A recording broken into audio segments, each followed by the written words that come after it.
como instrumento para materias hasta que ya sean profesionales o ya sean especialistas o lo que ustedes quieran. ¿Por qué? Porque les va a ayudar en el análisis e interpretación de datos. Eso es lo más importante. Entonces, como estamos en un curso acelerado, vamos a dividirlo en dos partes, ¿ya? La primera, primero vamos a tener nuestro horario que va a empezar a las 8 en punto. Entonces, chicos, les voy a pedir que lleguen 8 en punto, ¿ya? Si no estamos 8 en punto, entonces vamos a empezar a fallar. Va a ser hasta las 11, vamos a ver, ¿no? Pero vamos a tener un intervalo a la media mañana para que salgan y tomen algo, no sé, ¿ya? Y eso va a ser, yo pienso que... Vamos a empezar con definiciones básicas. Definiciones que se las voy a preguntar, como les digo, les voy a preguntar, repetir y todo. Y ya quiero que se vayan memorizando. Todo lo que se les dé aquí se les va a tomar en el examen. Si ustedes tienen compañeros de mi módulo, les van a decir todo lo que nos pregunta es lo que nos da, nada más, ¿ya? No les voy a hacer ni pescadas ni nada, obviamente, pero necesito que sepan y no me sirve de nada que no sepan, ¿ya? Entonces, a ver, cuando nosotros hablamos de bioestadística, no solamente hablamos de números, porque probablemente ustedes hayan pensado en algún momento que había la probabilidad de que no encuentren muchos números en el área de la salud. Sin embargo, están completamente equivocados porque ustedes, además de proporcionar, tener que dar medicación calculada, por un lado, también tienen que elaborar sus documentos en base a información bioestadística. ¿Qué se entiende por bioestadística? ¿Quién me puede decir mientras recuerdo sus nombres? A ver, chicos. ¿Qué entiendes por bioestadística? En tus palabras. El estudio de datos, quizás, que sean correctos, que sean con fundamentos, y el estudio de todo lo que abarca el área de salud. Sí. ¿Qué más? ¿Qué más? A ver, ¿qué más? ¿Qué nos interesa aquí de la bioestadística? Es que es una ciencia muy importante que ahorita nosotros la aplicamos en el área de la salud todos los días. Todos los días. Entonces, es una ciencia que usa para verificar las recomendaciones que damos. Todo es en base a estadística. ¿Qué porcentaje de personas han muerto por COVID? ¿Saben? ¿O qué número de personas han muerto por COVID? Recuerden ustedes que salía cada día una información de los datos actualizados de COVID. Decía infectados, contagiados, recuperados, fallecidos.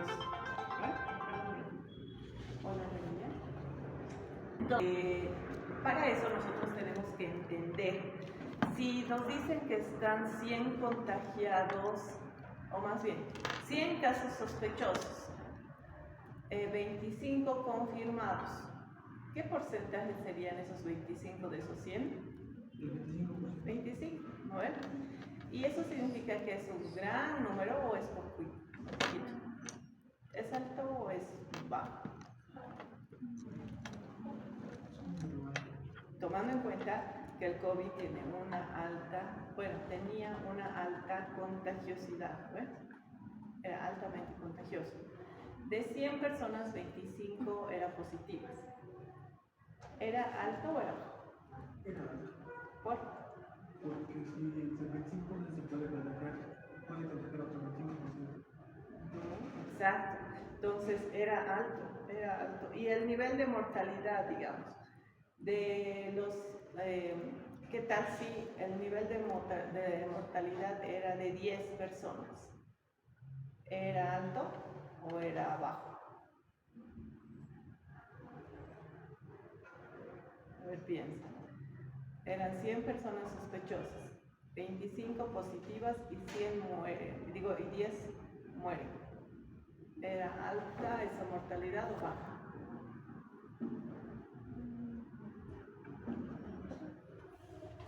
Cantidad de personas fallecidas. Para chicas, aquí adelante. 100 sospechosos, 25 positivos y 10 muertos. ¿Qué te parece? ¿Alta mortalidad o baja? Yo creo que sí sería alta. ¿Por qué? Porque está con el 25% ya la ley muerta. ¿Es cosa que más o 10 muertos?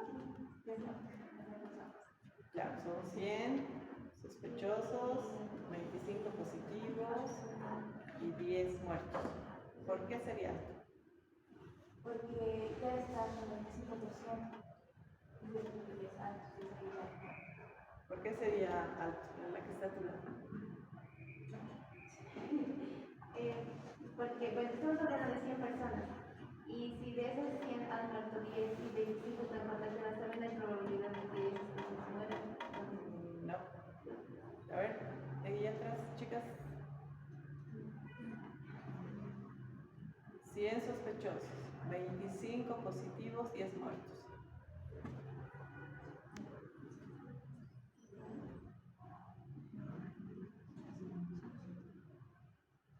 Chicas, aquí.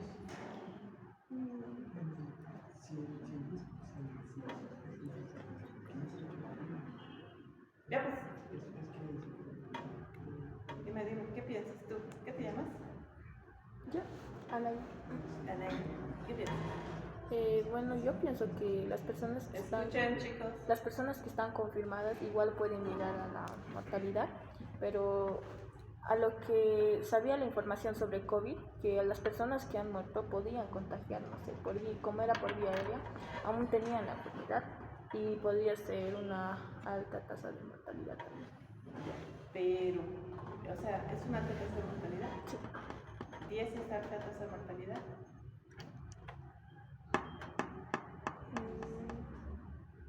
No. Vamos a que estamos diciendo que de 100 sospechosos, 25 son positivos y 10 han muerto. ¿Es alto o no es alto? ¿Y por qué?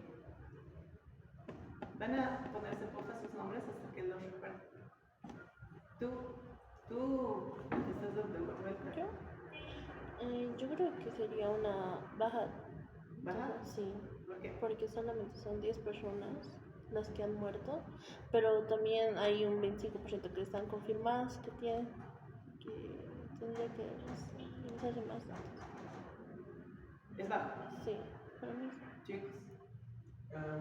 Yo diría que es bajo, porque si el 10% de las personas han muerto de los 100, 10 personas. 10 No, personas. 10 personas. Ya, el 10 personas han muerto y 15 están vivos, o sea, están viviendo. Entonces quiere decir que esos 15 han muerto, entonces puede replicarse en los demás. Y ese 10 no sería tan alto. Alto para mí sería que superara la mitad. ¿Tú? ¿Qué te llamas? Bueno, para mí sería ¿Cómo te llamas?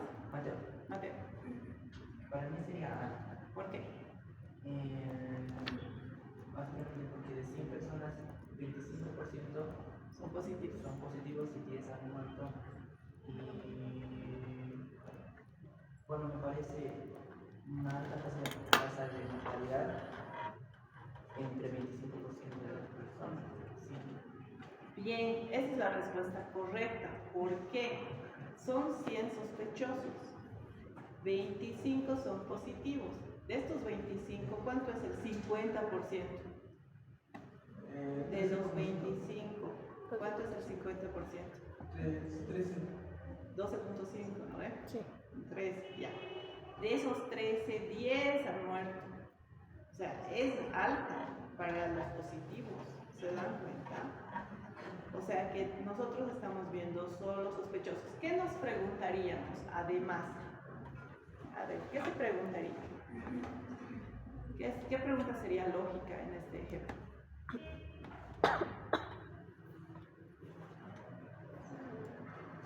¿Qué te llamas?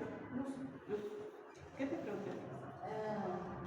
En caso de, podría ser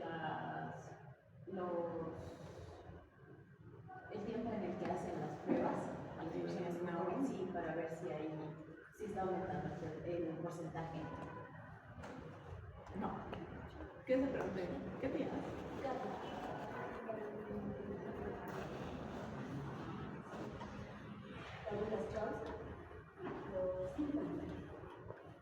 Los síntomas, ¿por qué?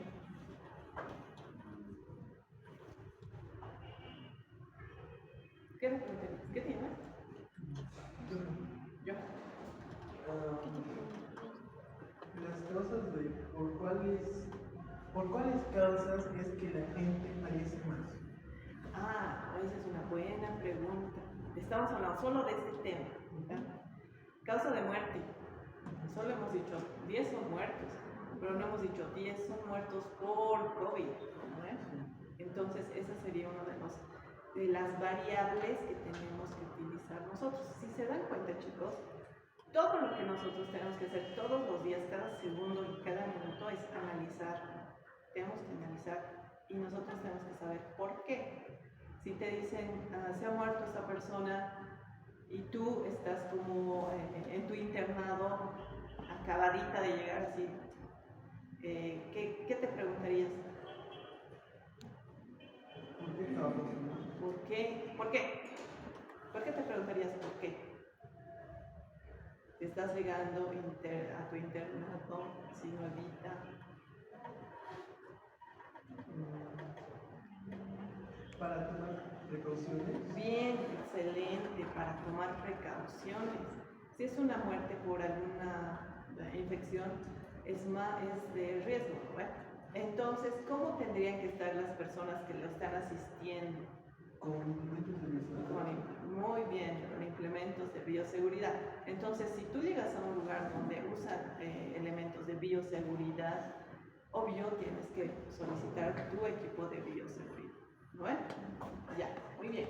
Entonces, los profesionales sanitarios suelen basarse en estudios científicos para responder a la pregunta ¿qué debería decir a este paciente que haga? Los estudios que vemos, que ustedes van a leer ya en artículos científicos, te van a decir se ha visto que un alto porcentaje de enfermedades por influenza, ¿saben qué es influenza, no? ¿Qué? ¿Qué?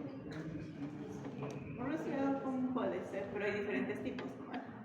Se ha visto que la mejor medida para prevenir la transmisión por influenza es el... ¿Qué? Puede ser, ¿qué más? Antes de la vacuna. Antes de la vacuna y mucho más básico. Exacto, el lavado de manos. Entonces, ha tenido que haber un estudio que diga cuáles son los elementos que están ocasionando que se transmita tan rápido. Uno, la vía aérea, tiene que haber una persona cerca mío resfriado, entonces se transmite por vía aérea. Y dos, el lavado de manos. ¿Entendido? Entonces, estos elementos son en base a hallazgos científicos y lo que nosotros hacemos es aplicar. Si tu paciente no mejora, le estás curando con alcohol iodado, DG6, y no mejora, tenemos que saber por qué no está mejorando y qué tengo que hacer para que mejore, ¿no ven? Entonces, eso ustedes pueden hacer un estudio. ¿Por qué no está mejorando? ¿Qué habrá que hacer? Hay que hacer un cultivo de la herida, hay que ver patologías de base del paciente, ya, tiene diabetes, por eso no está mejorando. Y además tiene resistencia al antibiótico. Ya. Entonces esos son dos elementos bien importantes, ¿no? ¿Cómo yo voy a saber qué le va a hacer bien a este paciente? Tengo que leer. Entonces la amoxicilina, o sea, las penicilinas no le hacen bien. Entonces tengo que buscar qué. Si no le hacen bien unos, tengo que buscar Otro medicamento. otro medicamento de mayor espectro probablemente. ¿Alguno de ustedes se sale resistente a antibióticos? O sea, les dan y no se curan. Tienen que cambiarles a otro. Hay pacientes que cuando toman mal la medicación ocurre eso, se vuelven resistentes y su cuerpo ya no responde bien al medicamento. Entonces hay que cambiar. Y lo peor es que los que más espectro cubren son más costosos. Y nosotros, para evitar que haga ese costo a nuestro paciente, ¿qué tenemos que hacer? ¿Qué hacemos nosotros como salud para evitar que nuestro paciente tenga tantos gastos? ¿Qué tenemos que hacer? Es indicar los horarios en que debe tomar los medicamentos. Ya, muy bien. ¿Cuándo se les administra medicación? ¿Qué más? Antes de eso, antes de que llegue a necesitar los medicamentos, Indicar información sobre la prevención. exactamente, medidas de prevención. Entonces, nosotros, ustedes, desde que han dicho voy a estudiar enfermería, ya se han vuelto automáticamente responsables de salud de su zona, de su casa, porque en su casa está estudiando enfermería. Entonces, todo sabes, o sea, todo tienes que saber. Si alguien se enferma de alrededor, ay, tu hijito estudia, no ve, por favor, que le vaya a ver a mi papá, digamos. Nadie se va a librar, chicos. Entonces, ustedes ya son un referente, por eso también son una imagen. Lo que significa que no se les puede ver, no hay borrachos, tomando en fiestas, ¿no? Tienen que tener un perfil al nivel de lo que son ahora. Ahora les voy a decir, ¿sabes? Me está olvidando eso demasiado. ¿Qué puedo tomar? Incluso ustedes les pueden decir. Ahí ustedes no se pueden animar porque están recién aprendiendo y tienen que enviar al doctor, ¿no ven? Pero sí le pueden tomar la presión, le pueden tomar la temperatura, pueden decirle algunos medios físicos para que se mejore, pero mañana que vaya a ser evaluado, ¿sí? O sea, tienen que tener en cuenta que son más ahora que otras personas que todavía no saben lo que van a hacer en el mundo, ¿no ven? Ya, entonces, para recomendar un tratamiento es esencial saber interpretar los resultados de estudios publicados en revistas. Esta fuente de información se conoce como evidencia, ¿ya? Se han encontrado que el 90% de personas no se contagian cuando se lavan las manos y si están cursando alguna infección, usan barbijo. Además de que tenemos que tener una ventilación adecuada en los lugares cerrados y con mucha gente, ¿no ven? En su aula, generalmente nuestras aulas son así, grandes, llenas y cerradas, y muchas veces no hay buena ventilación, ¿no ven? Ustedes tienen que provocar buena ventilación. Traten de abrir las ventanas. Obviamente algunas ventanas tal vez de otras aulas son restringidas, ¿no? Están soldadas hasta así, es terrible, y no las abren mucho, también tendrán sus razones, pero ya estamos viendo cómo nosotros actuamos desde nuestro punto de la bioestadística. La bioestadística se usa súper importante para políticas de salud. ¿Qué son las políticas de salud? ¿Cómo yo voy a saber? ¿Alguien de ustedes es de alguna comunidad?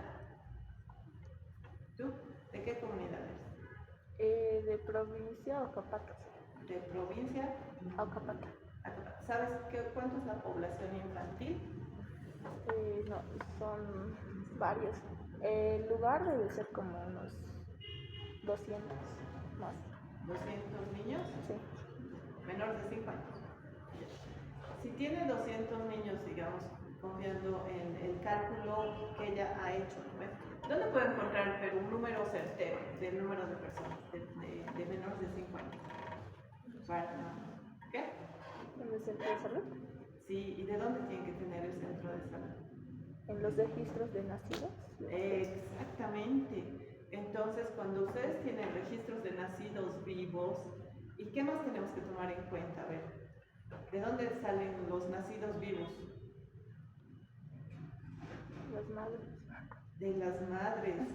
¿Y las madres, qué tenemos que tomar en cuenta de las madres? Chicos. Yo. ¿Tasa de fertilidad? No puede ser, la tasa de fertilidad, ¿qué más? ¿De natalidad? Natalidad. ¿Qué más?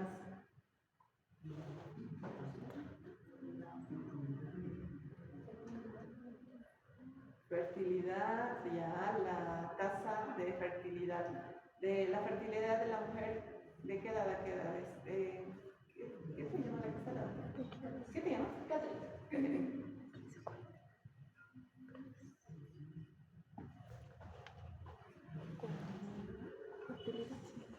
¿De qué edad? De 15 por el medio. Bien, bien. Y tomando en cuenta que has dicho Fernández, que desde los 45 a la arriba ya es primigesta añosa de riesgo obstétrico.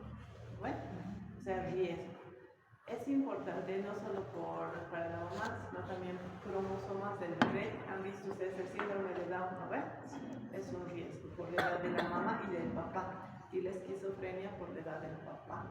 Entonces, todos estos elementos son para que les enseñen todo el tiempo.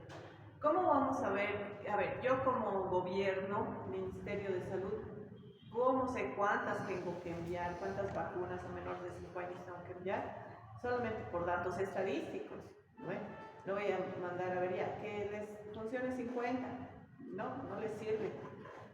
Tiene que haber un dato que me van a mandar ellos que dice Acapa, ¿no? Acapa tiene 200 niños. Entonces, incluso hasta por prevenir y evitar el sesgo tendría que mandarle 210, pero 200 es el número.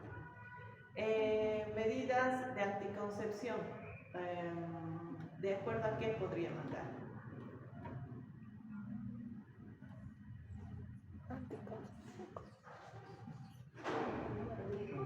¿Qué? ¿Número de hijos? Puede ser un buen dato, número de hijos, después. ¿Edad de? La madre. ¿Por qué? ¿Qué? La edad de la mujer. Por ejemplo, hay comunidades que se embarazan desde los 15 años. Exacto. Y eso ya es contradictorio para ella y para el bebé también. Entonces, y no solo en las comunidades, ¿no ve? Aquí tenemos desde los 13 años que están teniendo bebés, no por producto de violación, eso también tenemos que evitar el error, ¿no ve? Que es importante. Entonces nosotros tenemos que ver esos datos importantes porque sí se toman decisiones estadísticas para un fin. Si tengo que mandar profesionales de salud para una comunidad, ¿cuántos tengo que mandar? Eso va a ser de acuerdo a qué. La cantidad de la población. Exacto, la cantidad de la población. Entonces, te voy a mandar un médico por 20 personas, digamos. Un enfermero por 20 personas, digamos. Pero en esa comunidad también hay partos, también hay niños, también hay, no sé, es grande. ¿Qué más necesita esa comunidad de salud? ¿Especialistas? Necesita probablemente especialistas de las bases, ¿no ves?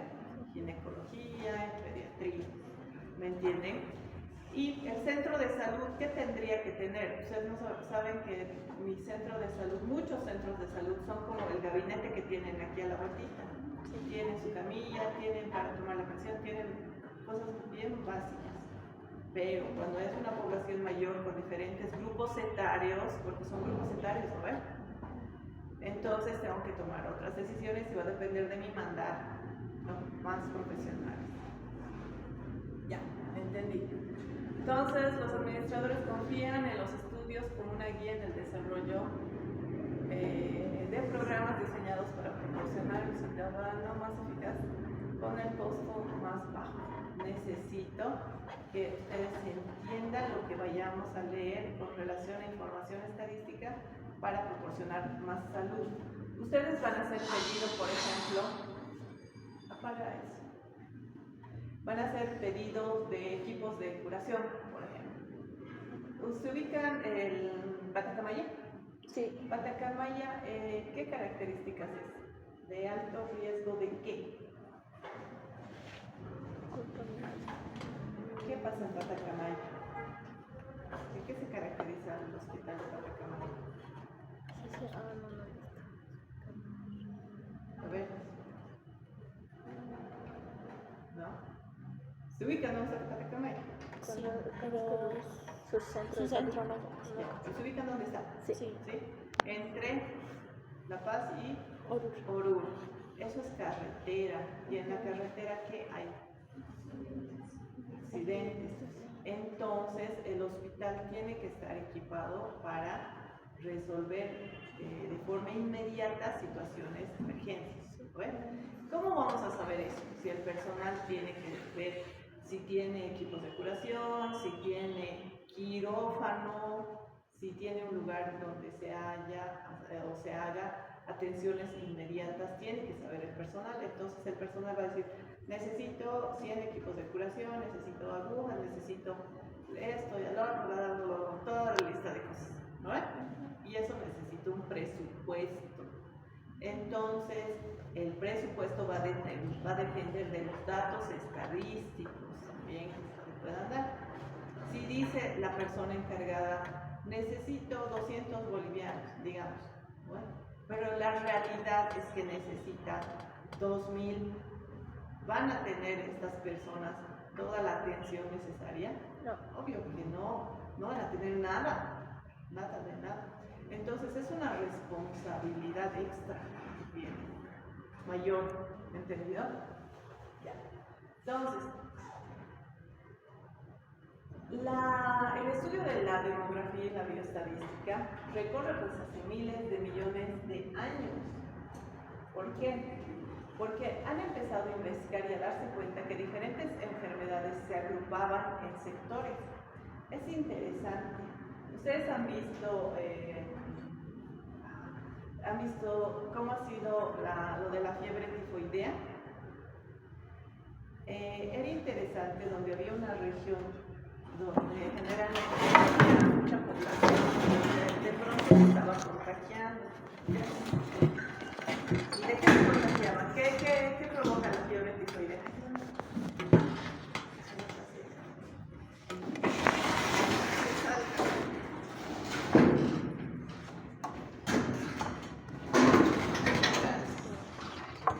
¿Cuáles son los síntomas de la fiebre tifoidea?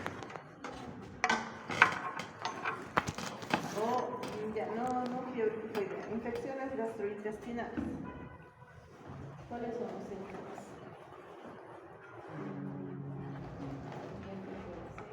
Fiebre, dolor abdominal, ¿qué más?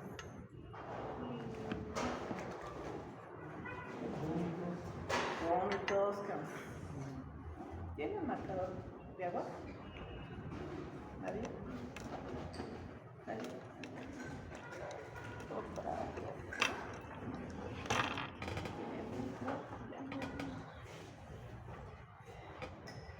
¿Qué más?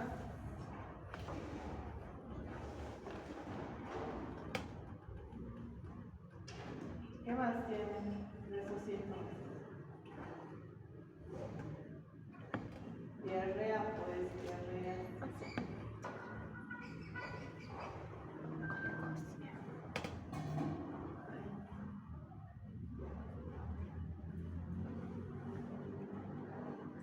Imagínense que son zonas. Digamos que es la zona de Miraflores. ¿Ya? Y en la zona de Miraflores,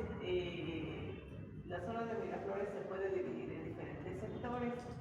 Y uno de ellos es la Plaza Triangular.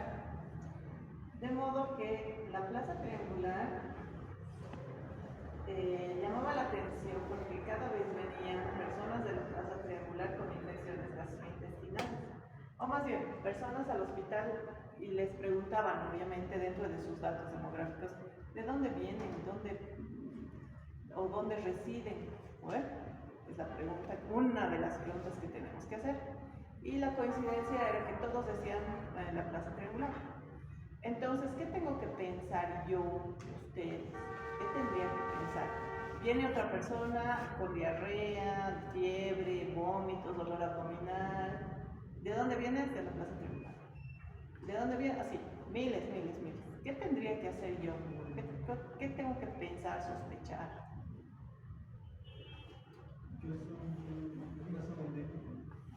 Que hay algo ahí, ¿no ves? Que es una zona que me está llamando la atención porque de ahí están viniendo todos. O sea, yo soy referente de Miraflores, pero todos están viniendo de la Plaza Triangular. Entonces, algo está pasando en la Plaza Triangular. ¿Qué tengo que hacer?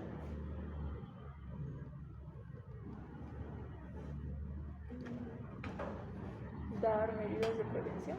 ¿Qué? Dar medidas de prevención. Ya vas a dar medidas de prevención, pero iba a seguir ahí el foco. Eso ya es un foco infeccioso. Recabar información. ¿Qué? Recabar información. ¿Qué información? Del lugar. ¿Qué? Del lugar. ¿Qué podrías recabar? Si queremos saber, ¿qué? Las causas también. O sea, porque Ya, ¿qué preguntarías a tu paciente?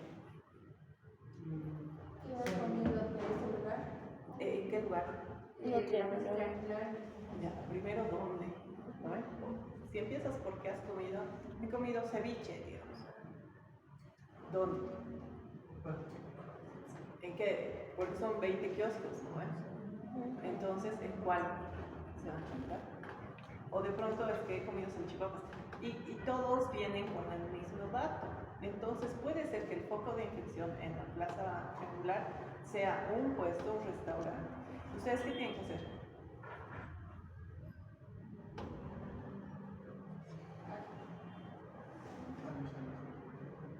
Avisar a las autoridades, exactamente. Tienen que avisar para que ustedes no pueden ir, no vea ahí cerrar el lugar, ¿no? Eso lo tiene que hacer la alcaldía, pero ustedes pueden informar. Hay un mayor flujo de pacientes que están viniendo de la plaza triangular con estos síntomas. ¿Ven? ¿Se dan cuenta? Así se ha ido analizando, se han ido analizando las enfermedades, porque ha sido súper bueno identificar el foco de infección. Entonces, para ver el foco de infección, en general se buscaban las explicaciones de dónde provenían las enfermedades, cuáles eran sus características, y también tenía que ver qué otros elementos estaban ahí de por medio. ¿Qué tal si en ese lugar donde se están infectando las medidas de bioseguridad no eran las más adecuadas? La higiene de manos, la manipulación de alimentos, esos elementos están determinando que hay un mayor número de datos, ¿no? Había una temporada, ¿ustedes conocen las hamburguesas del Iglú? ¿Sí? Han llegado pues miles de emergencias, y todos tenían como punto de origen que habían comido hamburguesas en el Iglú. Sí, súper raro porque era un restaurante conocido y no sé qué. Es una hamburguesería. Y obviamente han informado y han ido los de la alcaldía y había una infección en las mayonesas de ese momento. Ha sido un caos porque es un lugar súper conocido y todos creo que van casi a diario. Entonces, a partir de ahí se propagaba una enfermedad. Bueno, ya. Después, ¿cuál va a ser la intervención? Ya el tratamiento que se les dé. La epidemiología usa métodos estadísticos para su interpretación e investigación. ¿Para qué? Para poblaciones grandes. Si tienen ustedes 1.500.000 personas, ya, no les diré nada. 1.500 personas. ¿Cómo ustedes van a investigar a esas 1.500 personas? Su universo son 1.500 personas. ¿Cómo las investigan? ¿Encuestas? Ya. Se puede hacer encuestas, pero son 1.500 personas. ¿Cuánto tiempo te va a tomar hacer las encuestas a 1.500 personas?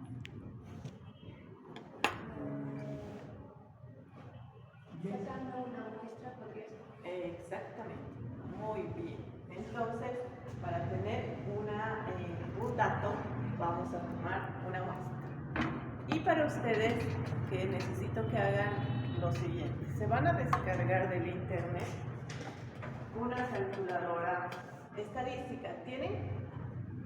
Calculadora estadística. ¿Qué se llama?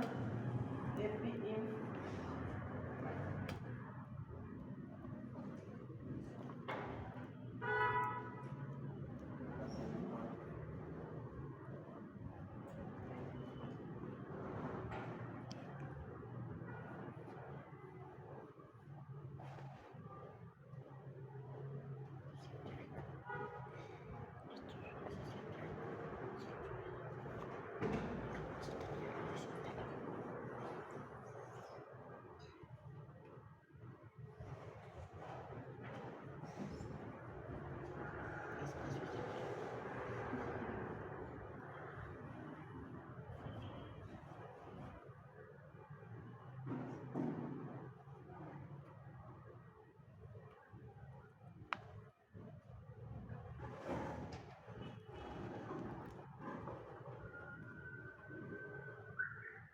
No tengo aquí.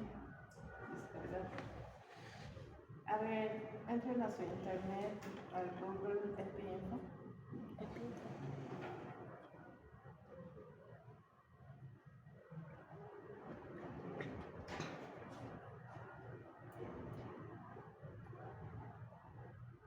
En su, creo que en su, ¿qué se llama? En el Play Store. ¿Tienes?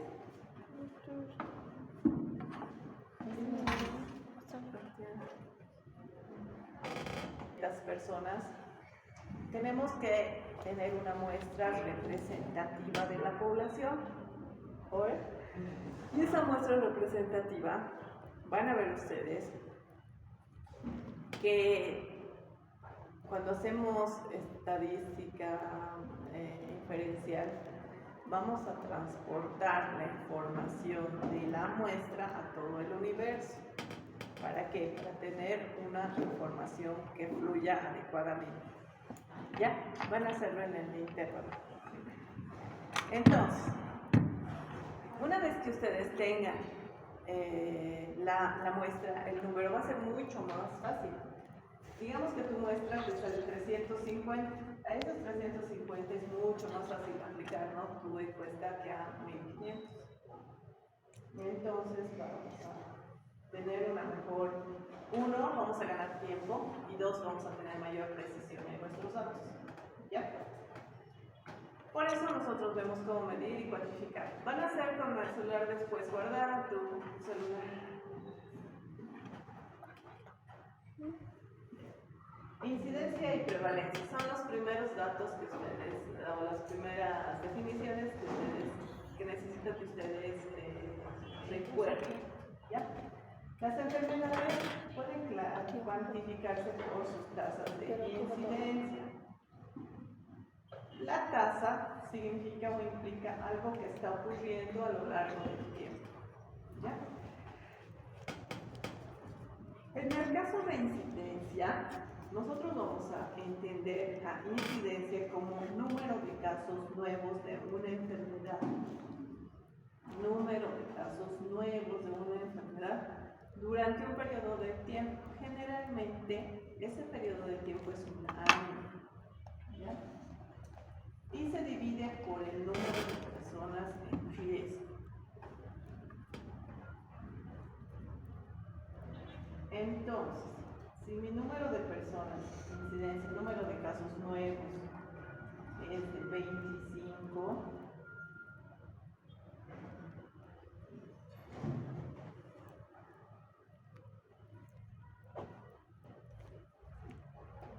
y lo voy a dividir entre la población que es 150, y este resultado lo voy a multiplicar por 100 o por 1000, dependiendo. ¿Cuánto es 25 entre 150? Calculen, a ver.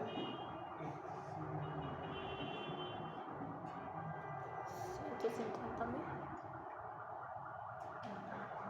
multiplicado 150.000. ¿Qué? 150. ¿Qué? 25 entre 150. 16. Calculadora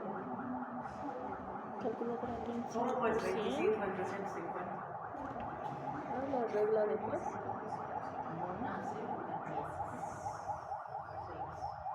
16. 25 entre 150. 16, exacto. Entonces, eso significa 16.6. ¿Cuánto sería? Si redondeamos. 17. 17. ¿Por qué? Porque es un número mayor a 5. Porque está por exceso. Entonces sería igual, si llegamos a igual a 17. ¿Lo ven? Gracias. Entonces 17% de la población puede presentar la enfermedad. ¿Sí? 17%. ¿Por qué? Porque estamos multiplicando por 100. Ahora, ¿podemos multiplicar por 1000?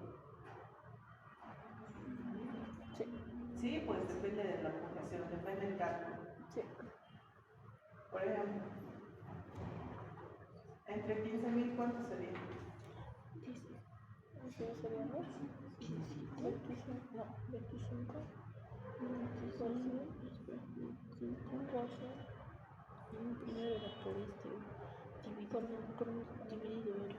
acciones, Y por 1000, por mil, igual, 1.7. dividido a 1500. Es la misma, 16.6. Solo 16.6. 16.6 igual. 17. 25 por 1000 dividido a 1500. 1.6. 1.6 por 1000. Está bien, 1.6. 1.7 sería. ¿No ve? Entonces sería 1.7 por 1000 habitantes. Así se interpreta. ¿Sí? Ya. Por ejemplo, si 15 personas desarrollan gripe, de 100 que están expuestas durante un año, la incidencia de casos nuevos de gripe es 0.15 por año, que mide la ocurrencia de un acontecimiento a lo largo del tiempo. ¿Está bien? Entonces, la incidencia va a ser una medida de riesgo. Riesgo de ¿qué más? La incidencia se va a usar para estimar tasas de una enfermedad y medir la eficacia de los programas de intervención o de prevención. Si nosotros estamos enseñando, o más bien tratando de promover medidas para evitar diarreas, síndromes diarreicos agudos, y mi principal estrategia es el lavado de manos, ¿cómo voy a medir el número de casos nuevos, o sea, incidencia por la población, entre la población afectada? ¿Sí? Y así vamos a tener nuestro seguimiento. Y la prevalencia. La prevalencia va a ser el número de personas afectadas por una enfermedad respecto al número de personas de una población que podrían padecer. Generalmente igual se mide en un año la prevalencia. ¿Ya? Si nosotros queremos tomar medidas en una población, unas campañas de prevención, ¿qué tengo que tomar primero? ¿La prevalencia o la incidencia?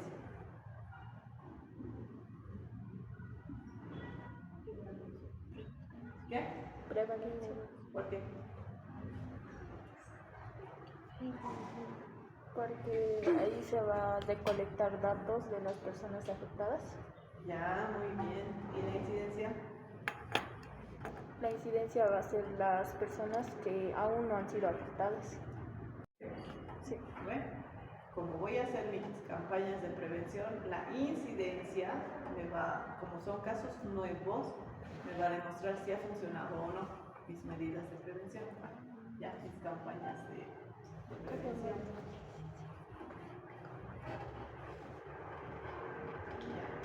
Ya. Los cálculos son bien similares, chicos. Prevalencia, número de casos existentes en un año sobre la población. Y la incidencia, el número de casos nuevos sobre la población. En ambos casos se multiplica por 100. Ya. Cuando nosotros ya nos metemos a la estadística, vamos a ver que son de dos tipos. La estadística descriptiva y la estadística inferencial. La estadística descriptiva, ¿qué hace? ¿Qué entiendes por describir? La del medio de ustedes, ¿qué se llama?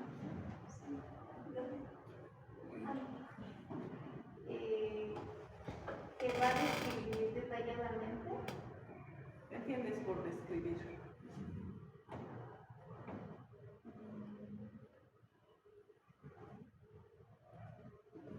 Que va a decir, por ejemplo, que una persona va a describir todas sus cualidades,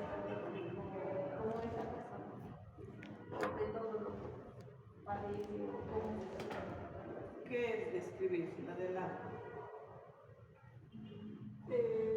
Sus características. Ya, ¿qué? ¿Pero qué haces con esas características?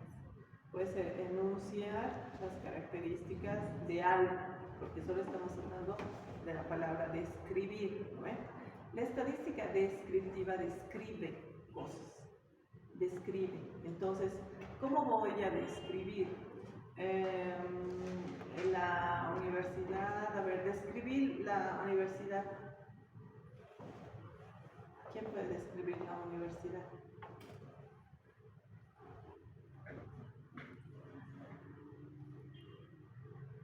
Yo. La universidad es un lugar grande, tiene muchos jóvenes universitarios que estudian. Tiene una biblioteca, tiene una sala de computaciones, tiene lugares para que los estudiantes estudien, tiene un lugar de morfología, tiene huesos, cadáveres, piezas humanas. Eso puede decir. Ya, tiene múltiples carreras. Bueno, la descripción es una descripción de lo que ves fríamente. Tú estás viendo eso, entonces describes. La estadística descriptiva hace eso, describe. Ahora, cuando hablamos de estadística y hablamos de datos, ¿no? ¿Qué datos puedo tener en la universidad? Dime un dato que se pueda medir. Una característica que se pueda medir en números. ¿Qué? Personas. ¿Qué más? El grupo etario. ¿Qué tienes? Van a anotar sus nombres ya, ahora que van a salir. ¿Qué tienes? Vale. Otra característica. Edades. Edades, muy bien. Otra característica. ¿Qué te llamas? Muy bien. Sexo, no. Sexo no se mide en números. Ah, sí.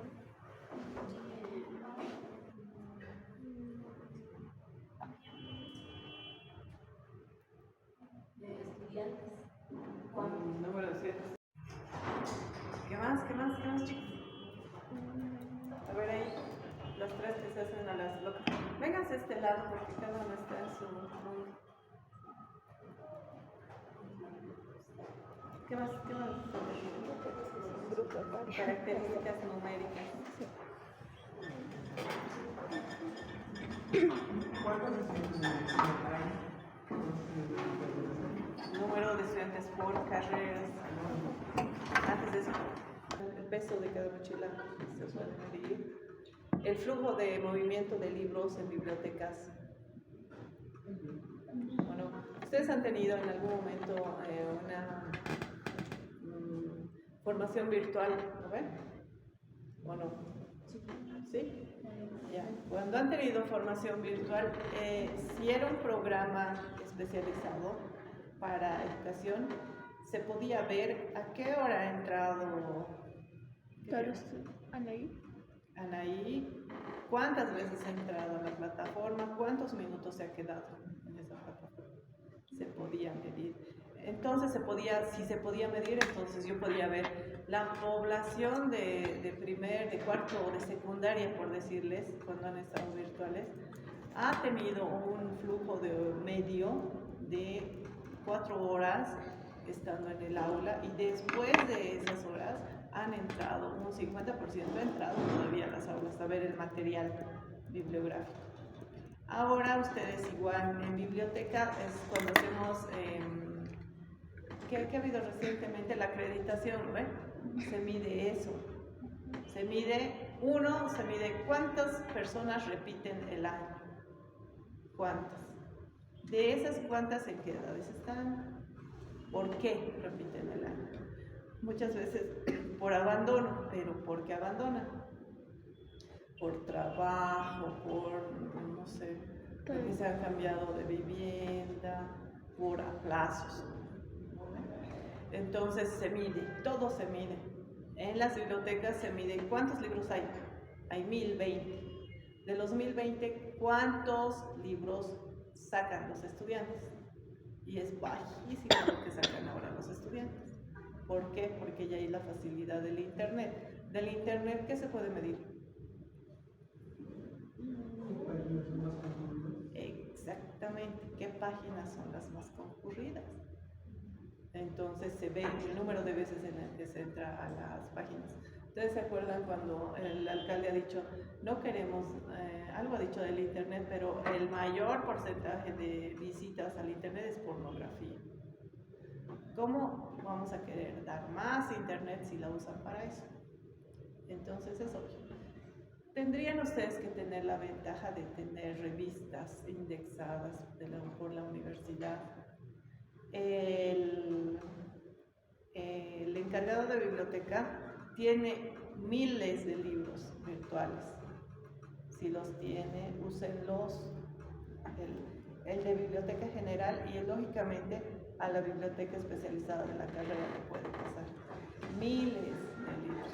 Porque de pronto ustedes quieren hacer, no sé, ¿qué especialidad tú has pensado hacer? Neonatología. Neonato. Miles de bibliografías. ¿Tú? Igual. Neonato igual. ¿Tú? Cirugía. Cirugía. ¿Tú? Hemato. ¿Ustedes? ¿Tú? ¿Qué? Cirugía. ¿Tú? El personal de enfermería sean las personas que trabajen con la instrumentación porque tienen los conocimientos en manejo de equipos. Lastimosamente, hay una carrera técnica que es instrumentación y que ha robado espacios a enfermería, a la licenciatura de enfermería, porque solo hacen instrumentación. El único hospital donde no permiten instrumentadores así es la Caja. Después las otras creo que sí permiten. ¿Por qué? Porque es un menor costo. Entonces el obvio licenciado de enfermería tiene que ganar más y los técnicos les pagan menos, obvio, es que ganan ellos. Igual con los auxiliares de enfermería. ¿Alguna de ustedes es auxiliar de enfermería? ¿Tú? ¿Sabes, no ve? ¿Por qué ahora estás haciendo licenciatura? Para superarme y también para lograr. Claro, o sea, todos queremos ganar más, obvio, ¿no? Y la ventaja de ustedes, chicos, y tienen que aprovechar, es que enfermería tiene un espacio amplísimo y no se ha encontrado limitación de la ganancia económica. Cuando salgan de aquí, cuando salgan ustedes de su formación de pregrado, sí o sí tienen que hacer su especialidad, sí o sí. Terminan su especialidad y sí o sí tienen que hacer su maestría, pueden hacer administración hospitalaria, pueden hacer epidemiología, pueden hacer lo que ustedes quieran. Hay también, ¿qué se llama esto? En los renales,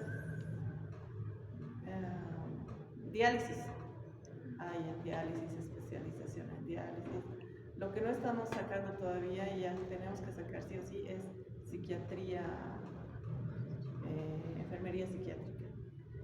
Las enfermerías psiquiátricas son bien requeridos generalmente hombres por la fuerza. A veces los pacientes necesitan contención. Bueno, muchas veces, ¿no? Pero no crean, nuestras enfermeras de psiquiatría son chiquititas, pero son capísimas para tranquilizarles y para administrarles la medicación. Y no tienen miedo. Es algo que también ustedes van a hacer la rotación de psiquiatría en hospitales psiquiátricos, donde los pacientes a veces están mal y tienen que ser contenidos. ¿Saben, chicos, por qué les digo? Porque en el hospital de psiquiatría, por ejemplo, iban rotantes de otras universidades y perdían el tiempo, rayándose las manos, mandándose mensajitos, no sé en qué, pero los chicos de la universidad terminaban las cosas así y estaban para una cosa. O sea, súper. Por eso hay muchos hospitales te dicen, solo quiero internos de la OMSA, no quiero otros. Y eso para ustedes es pues una responsabilidad y es un aliciente, porque ¿de dónde eres? De la OMSA. Ya, tienes las puertas abiertas. Pero también te exigen, ¿no? ¿Y cómo era eso? ¿Y cómo te soy? Entonces se tiene que mostrar. Todo lo que hacemos nosotros entonces se mide y de acuerdo a lo que medimos también interpretamos y aplicamos y de eso se trata nuestra materia, ¿verdad?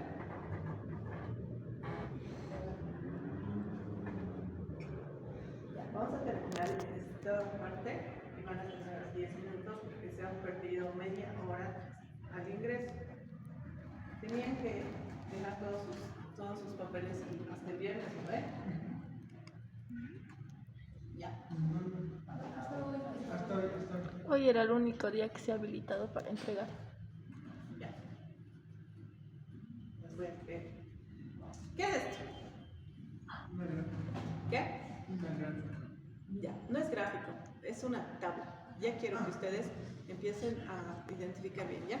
Es una tabla porque muestra datos. El gráfico son imágenes. Ubican los gráficos de barras, los histogramas, las tortas, ¿no ve? Y las cajas también. Entonces, ¿aquí qué vemos? Grupo etario. Bien, muy bien. Grupos etarios. Explícame la gráfica. Personas adultas, personas mayores, que son las que más padecen de cáncer de pulmón y bronquios. Las que son de niños y bebés. Mejor.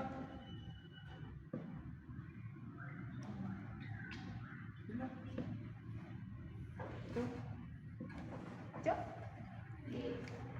Pues se puede ver aquí una tabla en donde se toma en cuenta tanto como la edad y el sexo, y se puede observar que niños empezaron desde los 0 a 4 años hasta las edades de 10 a 14 años no se presentan casos de cáncer, y se puede ver una mínima tasa de incidencia entre las edades de 15 a 19 años hasta los 30 a 34 años. Pero ahí se puede observar que a partir de esas edades, desde los 35 a 39 años, se puede observar que ya ha ido aumentando. Pero algo importante, que entre los años de 65 a 69 años hasta los 65 a 79 años se presentan más casos de cáncer de pulmón y bronquios. ¿Qué más puedes decir?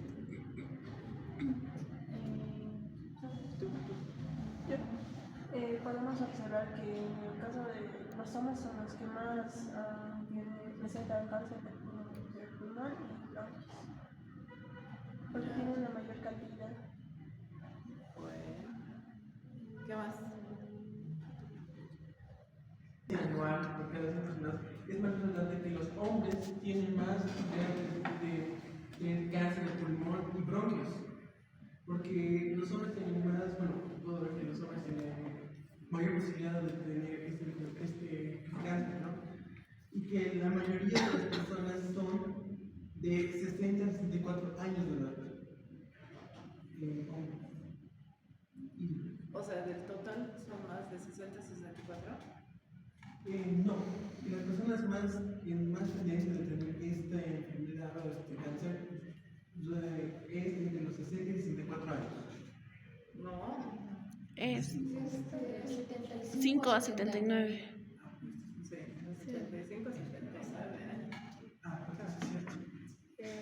Bueno, a lo que están diciendo, la tasa de incidencia de anual de tanto de la edad y el sexo, en varones se puede observar que de 75 a 79 años es el mayor porcentaje, se puede decir, mayor cantidad que son afectados de casos nuevos. Y en las mujeres es de 70 a 74. Muy bien, esa es una buena observación también. Discriminar hombres y mujeres por sexo. Bien. Entonces, esta tabla nos da un dato interesante, ¿no? Aparentemente, a partir de los 35 a 39 años, es que incrementa el número de factores de riesgo o algo está pasando. ¿Qué estará pasando desde los 35 a 39 para arriba? Porque ya desde ahí ya se incrementa. ¿Qué elementos no tienen los niños y adolescentes y adultos jóvenes que no presentan los adultos mayores para tener cáncer? Los cigarrillos. ¿Qué? Los cigarrillos, que los niños no lo adquieren, los adultos sí. Puede ser. ¿Qué otros elementos más?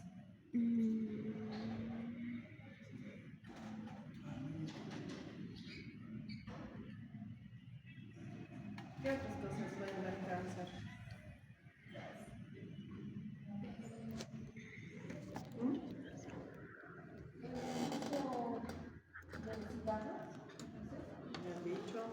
cosas. Consumo de alcohol. La contaminación también, los pesticidas también, el estrés. A esa edad, a partir de los 25, ¿hay más estrés o menos? Más estrés porque Ya son independientes. Y tienen más responsabilidades. más Ya tienes después. más responsabilidades, también tienes más autoexigencia. Les voy a pasar las diapositivas, no es necesario que y la inferencia estadística. La inferencia estadística es otro tipo de estadística en la cual se utiliza la muestra para que a partir de la muestra llevemos la información a la población o al universo. Entonces, en el ejemplo que hablábamos antes, eran 1500 personas, ¿no? Pero yo iba a hacer solo 350, que era la muestra. En esas 350 ha encontrado que el mayor porcentaje sufre de estrés, el mayor porcentaje come muy mal, el mayor porcentaje duerme mal y por eso tienen enfermedades. Esta información se puede trasladar a los 1500. Eso es la inferencia estadística. Utilizar trabajo. ¿Hace cosas ilícitas? ¿Qué? ¿Hace cosas ilícitas? No te escucho. ¿Hace cosas ilícitas? Puede ser, puede ser. ¿Qué más tengo? Hay suicidios. Puede ser. ¿Qué más? Migración. Pues también, ¿qué dices? Migración. Exactamente, también. Y así lo mueve la demografía, ¿no? Hay migración, defunción, puede haber aumento de actos delictivos, también aumenta la población de personas que son comerciantes que no son, ¿qué se dice? Informales, los comerciantes informales. Por eso era interesante cuando el representante de los comerciantes decía a mayor desempleo, mayores las personas que están en mi campo, y es cierto. Han visto, si se cierran las empresas, esas empresas van a despedir a 400 personas. ¿Dónde van a ir esas 400 personas que tienen familia? Tienen que producir algo, de alguna manera, tienen que mover dinero. ¿Y cuál sería una de las formas? Vendiendo algo. Puede ser comida, puede ser el vestido, puede ser lo que sea, ¿no? No se está aprovechando. Lastimosamente ustedes han debido ver que muchas personas que vienen de provincias ya nunca más vuelven a su provincia. Más aún en la agricultura. Ahorita los agricultores son adultos mayores y en vez de mejorar las condiciones del agricultor, están empeorando las cosas, de modo que si no hay agricultura en nuestro país, todo va a ser importado, ¿no? Si hubiera sido un poco inteligente el gobierno y hubiera mejorado las condiciones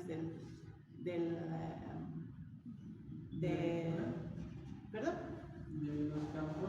De los campos, de la gente que trabaja ahí, estarían mucho mejor ellos. Las familias estarían mucho mejor ahí trabajando con su propio producto, porque no es fácil hacer cosechas. No sé si alguno habrá ido a cosechar alguna vez en su vida. No es fácil, es un trabajo fuerte y han visto cómo han robado miserablemente. Han dicho, vamos a comprar 1000 tractores y los 1000 tractores no hay. ¿Y dónde está el dinero? Y esos tractores imaginarios para la población no han existido nunca. Es bien triste, nos están matando. Entonces, lastimosamente, si bien uno se forma aquí de la mejor manera para servir al país, chicos, si pueden hacer alguna formación externa, en el exterior háganla, son bien jovencitos, aprovechen. Y la población, vamos a definir población como asociación de personas que se reproducen y desenvuelven en actividades de la vida, en el marco de comunidades sociales. Explosión demográfica. ¿Qué es la explosión demográfica? Es una tendencia mundial hacia el crecimiento acelerado de la población. ¿Y cómo nosotros tenemos una explosión demográfica cuando migran de las provincias a las ciudades. Ustedes han salido al centro de la ciudad seguramente en horas pico, ¿no? Es terrible, la ciudad es un hormiguero, todo es llenísimo, han visto a veces hasta se pelean feo por la movilidad, se empujan, es grave. Implosión demográfica cuando hay un cambio en la distribución de la población. En lugar de dispersarse en pequeños grupos y dependiendo